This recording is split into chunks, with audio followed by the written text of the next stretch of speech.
Good morning, everyone. It is Tuesday, the week of Christmas. Well, technically, um, since Sunday is the first day of the week for most people, um, then it's the week before Christmas still, I guess. Uh, so, kind of riffing off of yesterday's topic of self control, I um, I really wanted to go in more to Shannon and talk a little bit about the kind of my own personal evolution of um, lifestyle changes, no diets, no goal setting in the traditional New Year's resolution style. Um, so in college, I had a roommate who was um, he's a big health nut. I love him big time, and he was a big influence on me. He's studying physical therapy to be a physical therapist, if I remember correctly. And well, yeah, it's his profession today. Um, so he uh, he was studying, he was doing this stuff. Well, when we were in our apartment together from time to time, he was like, "Oh, Will, listen to this. I just read this really cool thing," and he'd share something with me. What I learned though more from him than anything else um, was by his example, the way he ate, the way he exercised, the way that he made a change when it was time to make a change, not just because it was the end of the year, it was something like that. Um, Now, I had already been kind of practicing this to some degree already, but living with this roommate was was a catalyst to really cement in that behavior, to not make to make changes when they were needed, not like at a certain point, like at the beginning of the new year, kind of a thing. Um, so that was the catalyst then for changing my eating habits, which has led me now to the success I've had um, all these years later, because I started to put in practice more fervently the things that he taught.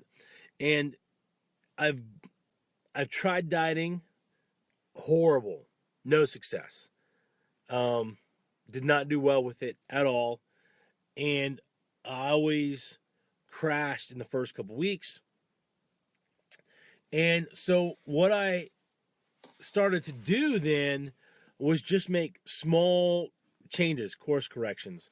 And it took me a few years to go from taking a candy bar or taking an apple over a candy bar. Um, just because more than Tanner, just because I had to reprogram myself and I had to consciously look at the choices and say, no, that's not what I really want. Um, Over time, that's come to the point where this year alone, for those people who know me the longest, I might have had 6 pints of ice cream this year. Um, maybe eight, but that's a far cry from 2 or 3 pints a year or 2 or 3 pints a month.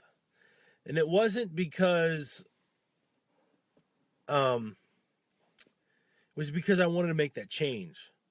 Trying to make little changes to my diet, to my lifestyle, I mean, so that way I was taking steps away from where I had been in the past to where I want to be at, to the vision I have of my physical stature, appearance, the amount of weight that I want to lose.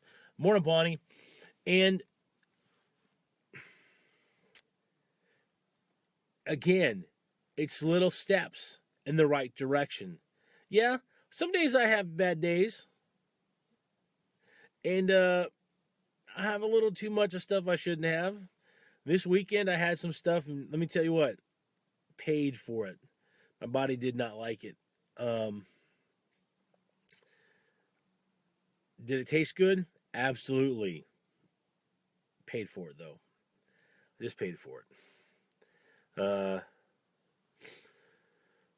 So my point is this: don't diet, change your lifestyle.